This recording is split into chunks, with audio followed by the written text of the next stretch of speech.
you've been satisfied. 58% of my constituents voted to remain. You want me to tell them to clear off? I don't wish to do that. I try to represent, the best of my ability, all my constituents. I always have. And what I do is try to use my judgment of what is in the national interest, the interests of my constituents, and then I go back and I'm accountable for it, and if they don't like me, you can throw me out. That's called parliamentary democracy, and that's how we've been governed for years. We've introduced referendums. Harold Wilson started it in modern times, but I've lost that argument, and Brexit, I've lost that in the referendum. Now, the referendum was one question with 100 difficult questions wrapped up in it. The one thing all the Brexiteers are agreed on, is obviously the case, is we leave the European Parliament, we leave the European Council, the political institutions. No one's going to argue that. Different people who voted Brexit, even different MPs, current ministers, don't agree. Did it mean we cease our open, free trading arrangements with Europe, or did it mean we stay in and break the political links?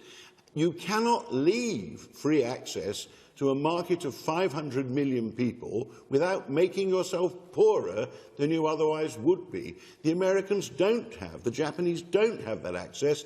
That's why in the middle of long, difficult negotiations, which are about to break down, trying to get a better trade agreement, the so-called, TTIP, the sort of US-EU agreement. We pull out.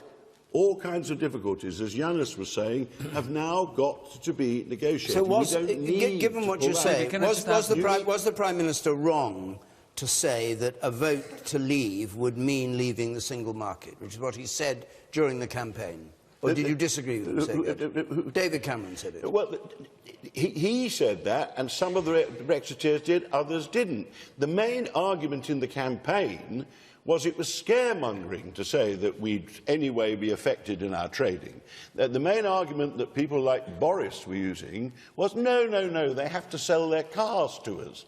Nothing will change. All that trade and business stuff, no, it'll be exactly as it was. Now we're saying we're pulling out, and it's extremely complicated to work out what you do. Hartlepool needs new investment.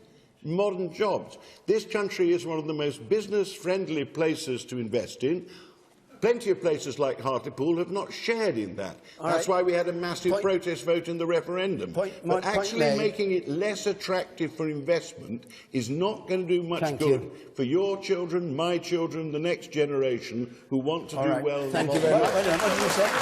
We didn't vote for, we voted for Brexit. And the reason Brexit is going to take so long, and it is going to be hard, is because the likes of Ken Clarke have never done a hard day's work in his life, and he's to roll his socks up and get on with it. Who's a fool? Ken, just hang on. And for himself. Conrad Black.